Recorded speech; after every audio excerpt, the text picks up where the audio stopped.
ba't kailangan yung mag-executive session? Eh, simple lang naman na sino ba yung ka-connect niyan? Sino yung ano ba 'to, US citizen ba 'to o Filipino citizen? 'Di ba yung gano'n lang ba na ano ba 'to, aarborin ba 'to ng Amerika?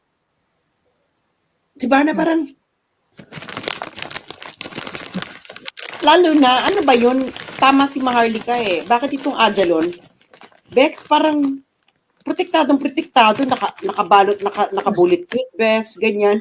Pero si Morales, You can't afford protection for Jonathan Morales. Diba? Bakit yung nag-drive ng shabu, yung naka-bulletproof?